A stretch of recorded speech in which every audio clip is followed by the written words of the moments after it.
할렐루야. 오늘도 주 앞에 전심으로 예배한 우리 성도님들의 삶에 주님의 은혜와 사랑이 가득하시기를 축복합니다. 자, 인류 역사는 전염병의 역사라고 할 만큼 주기적으로 역병이 출몰하여서 수많은 생명을 앗아갔습니다. 전염병 때문에 하나의 문명이 사라지기도 했었고 그 위에 새로운 문명이 탄생하기도 했었지요. 20세기 이후에 전 세계를 공포로 몰아넣었던 전염병들을 보니까요, 1918년에 스페인 독감이 있었는데요, 5천만 명 이상의 사망자가 나왔습니다.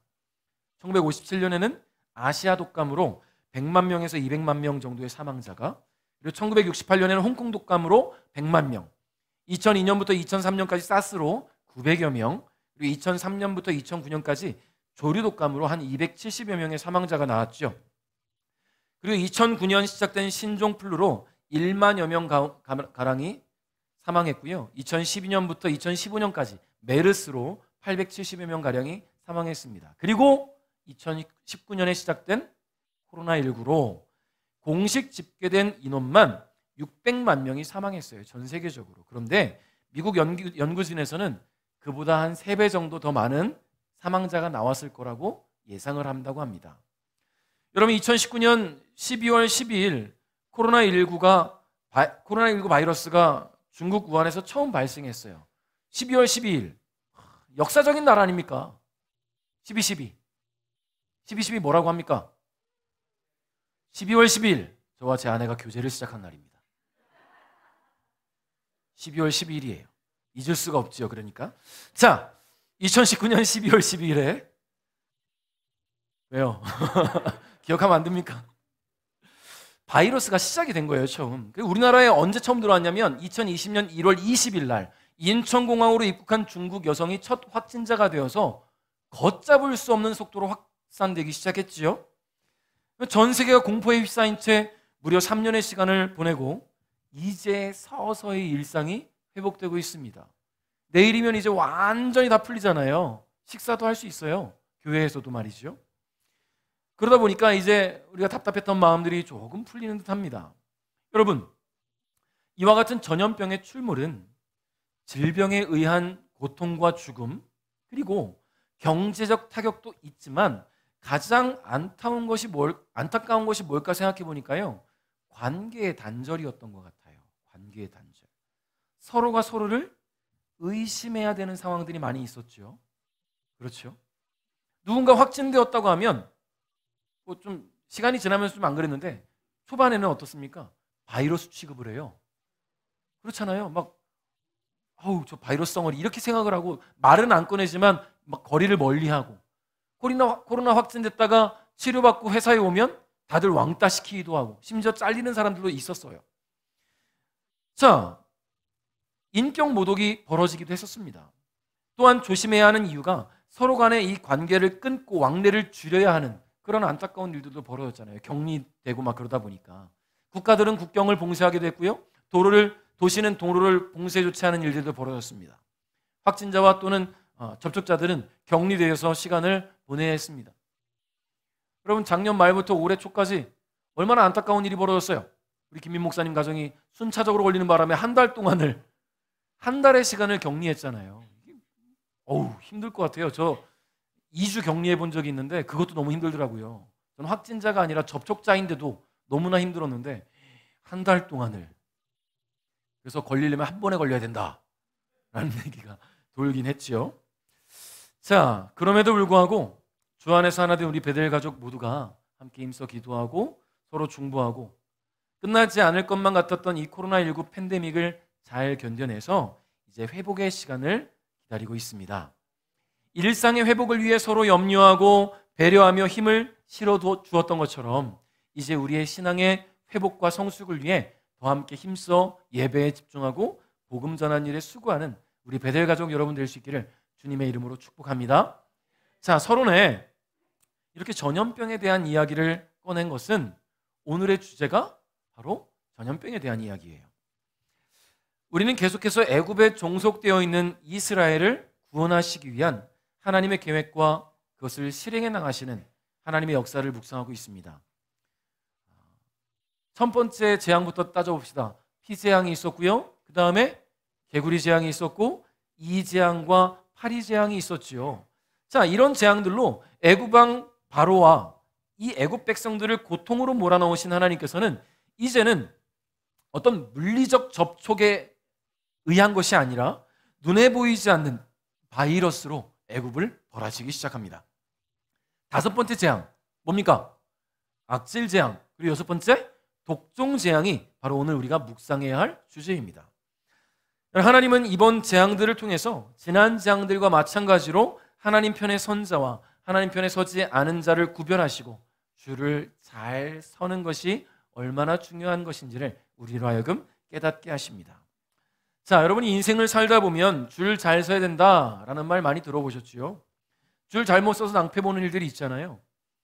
고속도로에서 차 막힐 때 웃는 분들 벌써 감이 오죠? 왜 내가 줄 선 데만 이렇게 차가 막힙니까? 안 뚫리고. 한참을 막 10분, 20분 막히다가 아예 안 되겠다. 옆 사람 딱 가면 내가 서 있던 데가 또 뚫려요. 그 뭔 법칙이에요 도대체? 한참을 서 있다 바꿨는데 갑자기 뚫리기 시작하면 안 되겠다. 얼른 들어가면 또 이쪽이 막히고 다시 뚫리기 시작. 그래서 누군가 그러더라고요. 끝까지 한 줄만 팔아. 그래야 제때 갈 수 있다고 얘기합니다. 여러분 대형마트 가서 계산대 앞에 줄을 설 때도 그렇잖아요. 이상하게 내가 앞에 줄 서면 돈 꺼내느라고 시간 오래 걸리고 뭐 물품 많아서 시간 걸리고 또 이쪽으로 가면 갑자기 뚝 뚫리고. 자, 이렇게 줄 서는 것이 얼마나 중요한가 우린 깨달을 때가 있습니다. 근데 여러분 이 줄을 잘 서야 한다는 말이 비단 이렇게 물리적인 줄만을 이야기하는 것은 아닙니다. 잘 타야 된다는 얘기입니다.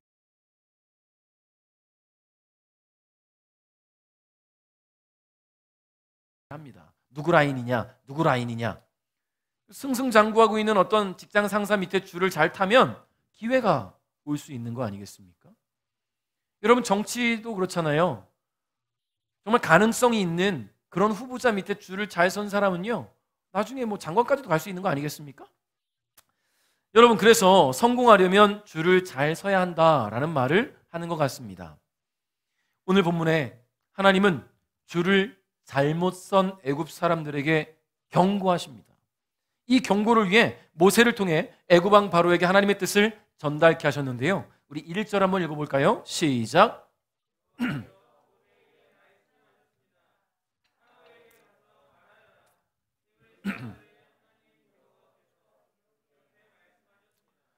내 백성을 보내어 나를 예배할 수 있게 하여라. 아멘. 자, 하나님께서 계속해서 바로에게 전하시는 메시지는 이스라엘 백성들을 애굽 땅에서 내보내라는 거예요. 자, 이 내보내는 것이 단순히 노예의 삶에서 자유를 주시기 위한 것이 아닙니다. 자유를 얻은 이후의 삶이 어떤 삶이어야 되냐면 하나님을 예배하는 삶이 되게 하시기 위해서. 그래서 구원하시기 위한 거예요. 한마디로 하나님이 내가 예배받고 찬양받으려면 이스라엘 백성들이 필요한데 그들이 자유를 얻어야 나를 예배할 수 있잖아. 그러니까 내가 그들을 구원하겠다라는 거예요. 자, 지금 이 애굽에 종속되어 있는 이스라엘 백성들은요 하나님을 예배할 수 없어요. 예배 안 하기도 했지만 이제 예배하고 싶어도 예배할 수 없는 상황이 돼버렸습니다. 그러나 고통 속에서 부르짖는 이 이스라엘의 소리에 하나님은 반응하셨고요 그들을 구원하시기로 결정하신 겁니다. 하나님은 이와 같은 결정에 바로가 따르지 않을 것이라는 것을 이미 알고 계셨어요. 재앙이 거듭될수록 더욱 완악한 마음으로 고집을 부리는 이 바로 왕에게 하나님은 다섯 번째 재앙을 예고하셨는데 2절 3절 이걸 읽어봅니다. 시작. 여호와가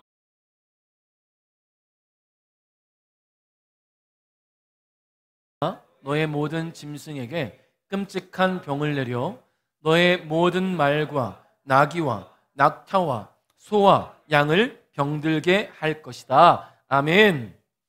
자, 하나님께서 계획하신 다섯 번째 재앙은 바로 가축을 대상으로 한 끔찍한 병이었습니다. 개역성경, 옛날에 나온 개역성경에서 악질이라고 말해요. 그래서 우리는 그냥 편하게 악질이라고 외우겠습니다. 이 악질이라고 번역되어 있는 히브리어 떼베르라는 단어를 쓰는데요. 이 단어는요 온역, 역병, 아주 무서운 전염병들을 뜻하는 그런 단어예요.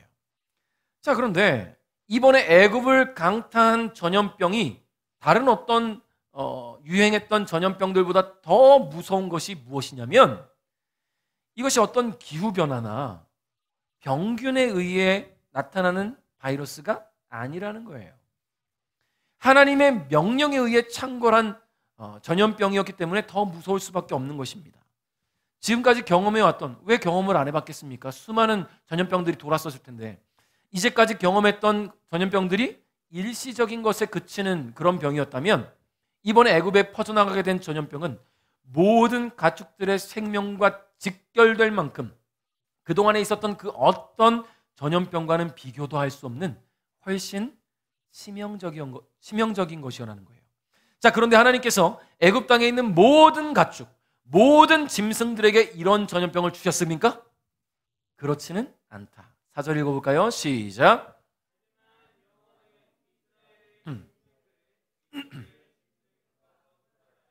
이스라엘 백성의 짐승은 한 마리도 죽지 않게 할 것이다. 아멘. 자, 이런 끔찍한 전염병이 애굽 땅에 돌고 있는데, 이 애굽 땅에 있는 이스라엘 백성들의 가축은 피해가는 거예요. 신기하죠? 왜일까요? 이스라엘 백성들의 가축들에게는 슈퍼항체가 있나요? 아직 코로나19 한 번도 안 걸리고 보신 분? 우리 기독교 굉장히 많잖아요. 슈퍼항체를 갖고 계신 건가요? 가끔 그런 사람들이 진짜 있긴 있어요. 그 천안에 우리 교회에서 그 선교하고 있는 안용남 목사님, 교회 애가 5이잖아요. 많이도 낳았어요. 애가 5인데 둘째가 한 번도 안 걸렸어요. 온 가족이 6명이 다 걸렸는데도 얘만 안 걸리는 거예요. 막내랑 뭐 뽀뽀도 하고 막 일부러 빨리 걸리려고, 또 딜레이되면 안 되니까. 아직도 안 걸렸어요. 슈퍼항체라고 얘기를 하는데 그런지 어떤지 모르겠지만 어쨌든 참 강한 아이인 것 같아요.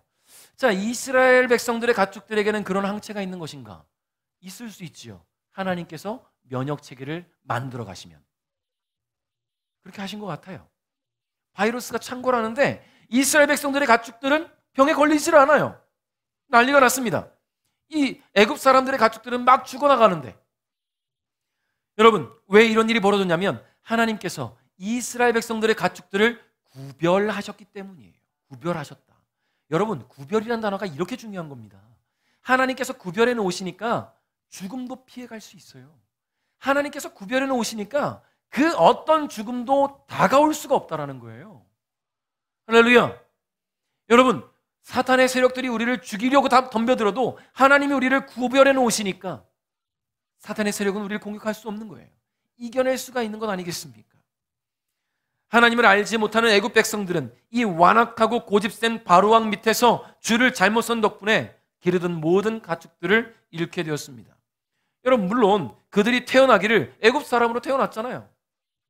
그리고 바로왕의 통치를 받고 있는데, 그리고 오랫동안 그들이 섬겨왔던 신이 하나님은 아니잖아요. 그러면 좀 뭔가 배려해줘야 되는 거 아닌가 이런 생각이 들 수도 있겠지만, 피재앙 괜히 있었던 거 아니죠? 개구리 재앙, 이재앙, 파리 재앙을 통해서 하나님이 어떤 분이신지를 보여주셨다면 회개하고 돌아와야 되는 거 아니겠습니까? 자신들이 믿는 신이 잘못된 신이라는 걸 알았다면 줄을 다시 섰어야죠. 하나님 편에 섰다면, 그렇게 줄을 옮겨 섰다면 그들에게도 기회가 올 수 있지 않았겠습니까? 그들은 줄을 잘못 섰기 때문에 그들의 가축들은 죽음을 당할 수밖에 없었어요. 여러분, 이 애굽 사람들이 그토록 오랫동안 믿고 섬겨왔던 애굽의 신들은요, 그 어떤 도움도 줄 수 없습니다. 이 전염병이 하나님의 명령으로 나온 것이기 때문입니다. 결과는 참혹했어요. 6절 읽겠습니다. 시작. 이튿날 여호와께서는 말씀하신 대로 하셨습니다. 이집트의 짐승들이 다 죽었습니다. 그러나 이스라엘 사람들의 짐승은 한 마리도 죽지 않았습니다. 할렐루야. 하나님 말씀은 반드시 성취됩니다. 하나님의 명령대로 애굽의 모든 가축들 사이에 전염병이 퍼져나가기 시작했는데, 애굽 땅에 있는 가축들이 다 죽어나갈 때 이 이스라엘 백성들의 가축들만 멀쩡한 거예요. 여러분, 고칠 수 있는 병이 아니에요. 왜냐하면 백신이 없어요. 백신은 하나님 말씀밖에 없거든요. 하나님 명령하셔야만 나을 수 있는 병이기 때문에 백신이 없어요. 그러니 이스라엘 백성들 보면서 애굽 사람들이 우리 가축들 좀 고쳐봐야지. 못 고쳐요. 고칠 수 있는 방법이 전혀 없어요. 약을 쓴다고 해서 나을 병이 아니라는 말입니다. 이 병은 하나님의 하나님 되심을 보이시기 위해 내리신 경고의 메시지였기 때문입니다. 여러분, 가축이 죽어나가는 것이 이 애굽 사람들에게서 더 큰 고통이 될 수밖에 없었던 이유가 있습니다. 뭔지 아십니까? 가축이 그들에게 어떤 존재냐라는 거예요. 바로 재산 목록 1호예요. 재산 목록 1호. 여러분, 우리나라도 돼지 구제역이나 소 광우병 아니면 조류독감들로 농가들이 큰 피해를 입는 거 보잖아요. 그 피해가 괜한 피해가 아니에요. 재산이 몰수당하는 것과 같은 그런 피해라는 거예요. 가축이 죽는다는 것은. 여러분, 가축이 있어야 농사도 지을 수 있겠죠? 그리고 잘 번식시켜서 키워서 내다 팔면 돈을 벌 수도 있어요. 때론 고기가 필요하면 잡아서 먹을 수도 있잖아요. 근데 이것들이 다 병에 걸려 죽으니 먹을 수도 없고 팔 수도 없고 경제적 타격이 다가올 수밖에 없었던 것입니다. 그 소중한 재산 목록 1호가 죽게 된 것입니다. 애굽의 전역에서 말입니다. 그렇다는 것은 하나님은 애굽의 경제력에 큰 타격을 주셨다는 거예요. 애굽의 경제력에. 애굽 전역에서 울분을 토하는 소리가 들리지 않았겠습니까? 자, 바로는요, 곧장 이스라엘 백성들의 가축들은 어떤지를 부하들에게, 신하들에게 보고 오게 합니다. 가봤더니 이스라엘 백성들의 가축들은 단 한 마리도 죽지 않았다라고 보고를 합니다. 단 한 마리도. 여러분, 단 한 마리도 죽지 않았다는 것은 하나님이 구별을 해 놓으셨다라는 말이 되잖아요. 그렇다는 것은 하나님을 믿고 섬기는 민족들에게는 문제가 없다라는 말이 되는 겁니다. 그렇다고 한다면 이 바로 왕이 그런 보고를 듣고 나서 회개해야 되는 거 아니겠습니까? 마음을 돌이켜야 되는 거 아니겠습니까? 하나님 편으로 줄을 다시 서야 될 거 아니겠습니까? 그런데 바로는 고집을 꺾지 않았다라는 거예요. 성도 여러분, 물질적인 것들이 여러분들의 삶을 지탱해 주는 것이 아니라는 이 깊은 하나님의 말씀을 기억하시기 바랍니다. 여러분, 애굽 사람들에게 재산 목록 1호가 하나님 말씀 한 번에 싹 사라지는 그런 기적이 나타났잖아요. 내가 세상에서 가장 소중히 여기는 것, 나의 삶의 가장 근본이 되고 근간이 되고 내 삶의 밑바탕이 된다고 여겨지는 그 어떤 재물들이 있다면 그것에 여러분 목숨 걸지 마십시오. 하나님 불어버리시면 끝나는 거예요. 없어요. 적어도 우리가 주님 편에 줄을 잘 서 있다면 나의 삶을 지탱해 주는 것은 물질이 아니라, 돈이 아니라, 집과 차가 아니라 하나님이심을 잊지 않기를 바랍니다. 자, 그런데 하나님은 애굽의 짐승들만을 대상으로 삼지 않으셨습니다. 하나님은 아무런 경고도 없이 6번째 재앙을 내리셨어요. 8절 9절입니다. 시작.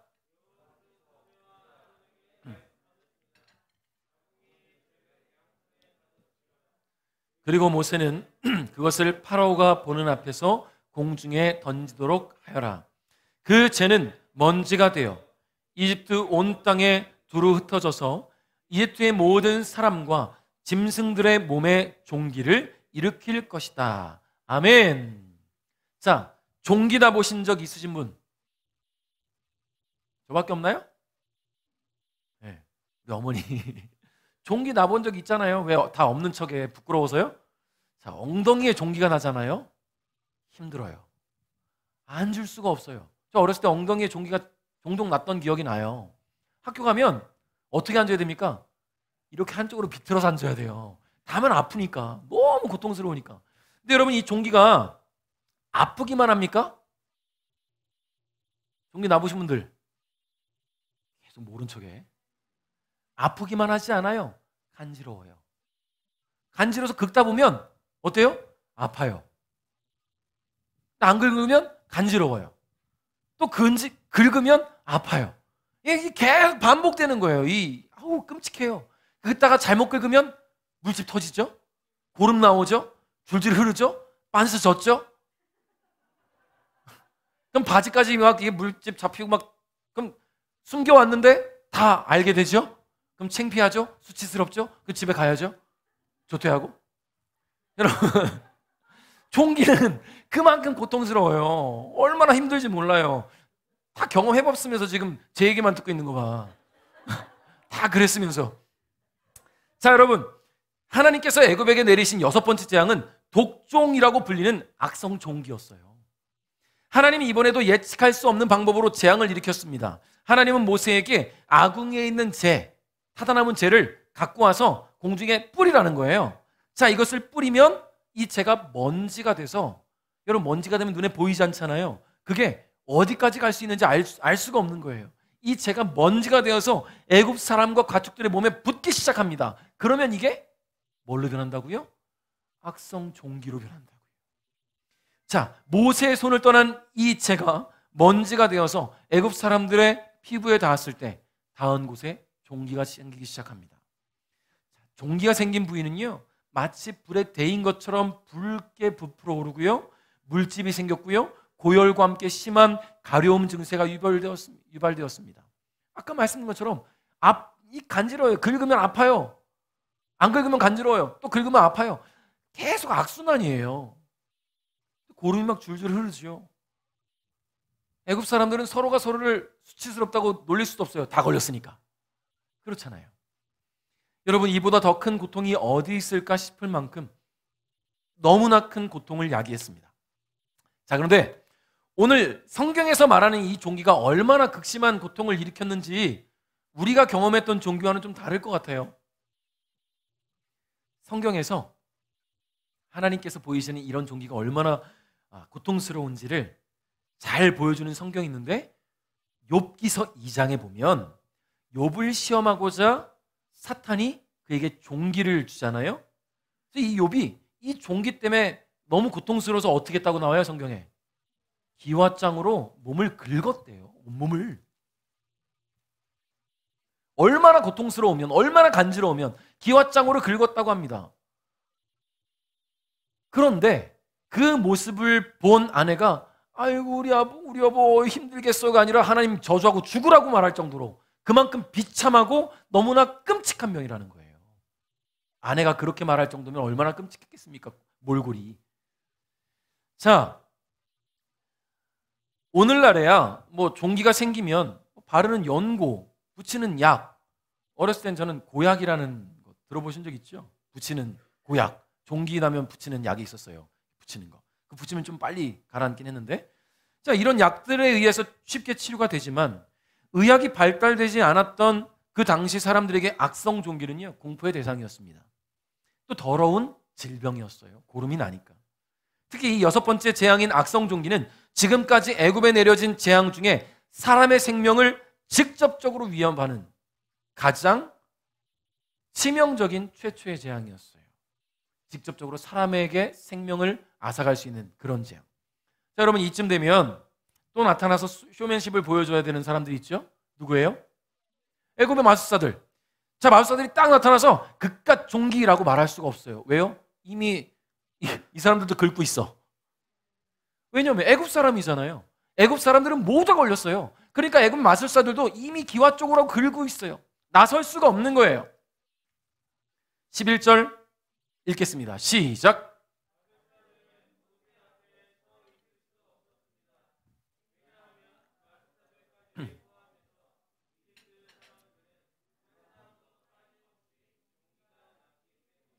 아멘.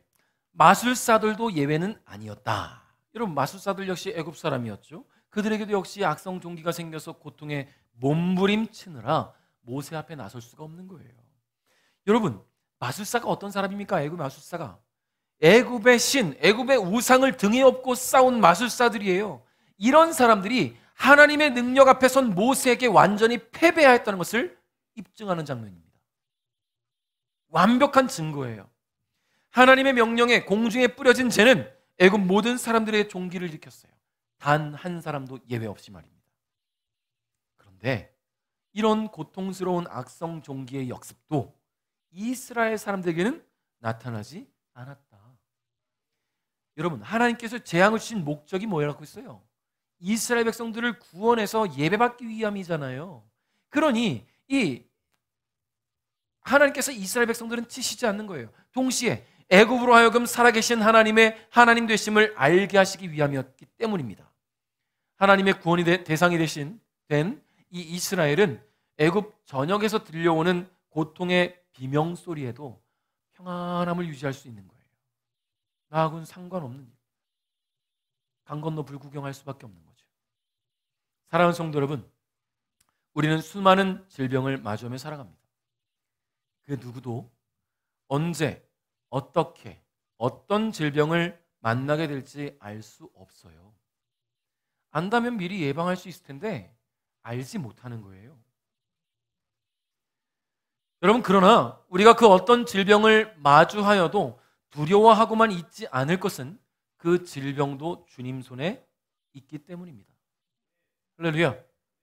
감당할 수 없는 고통스러운 질병을 만나게 되어도 주님 편에 선 자를 주님은 그냥 두지 않는다는 것을 여러분 기억하시기를 바라겠습니다. 말씀을 맺겠습니다. 언젠가 아내하고 그 처갓집 갔다 오는 길에 백반기행을 통해서 맛집으로 알려진 이천의 한 식당을 들렸다 오게 되었어요. 맛집으로 알려졌으니 뭐 매스컴도 타게 됐고 수많은 사람들이 오니까 줄 서서 기다리겠지 뭐 예상을 하고 갔습니다. 12시 50분에 점심시간이 조금 지나가는 시간이니까 좀 뭐 기다릴만 하겠다. 뭐 30분에서 1시간 정도 기다릴 생각으로 갔습니다.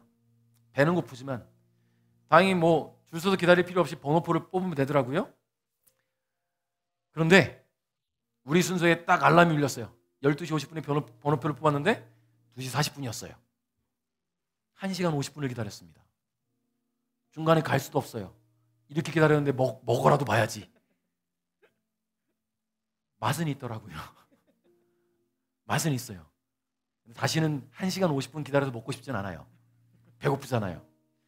여러분, 제가 이 얘기를 왜 하냐면 아무리 대기줄이 긴 맛집도 줄 서서 기다리면 순서는 와요. 기회는 와요. 그런데 하나님 편에 서지 않은 사람들은 그 줄 백날 서도 기회가 오지 않습니다. 구원의 기회가. 하나님 편에 서 있어야만 구원의 기회는 온다는 거예요. 여러분, 구원의 문이 열리려면 내가 하나님 편에 서 있는지를 봐야 됩니다. 혹시 내가 세상 줄에 서 있지 않은가? 하나님 기뻐하시지 않는 악한 것의 세력들을 그쪽에 줄 서 있지 않은가? 물질에 줄 서 있지 않은가? 사람들과의 관계에 줄 서 있지 않은가? 혹시 내가 서 있는 그 줄에 하나님이 빠져 있지 않은가? 돌아봐야 된다는 거예요. 기회가 오지 않아요.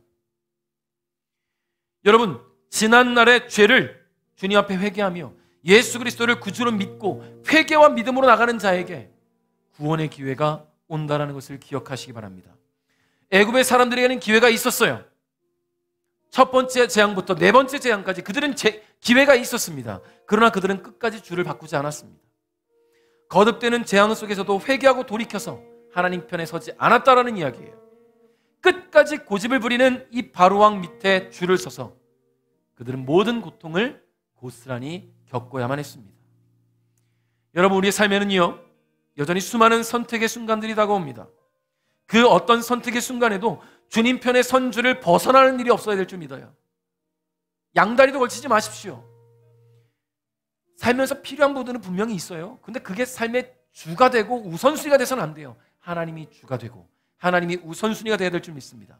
그것은 필요에 의해 따라가야 되는 것들이에요. 무엇이 중요한지를 잊지 마십시오. 끝까지 주님 편에 서서 구원의 문이 열리는 그 순간 그대로 주님 품에 안기게 되는 우리 베델 가족 여러분 될 수 있기를 주님의 이름으로 축복합니다.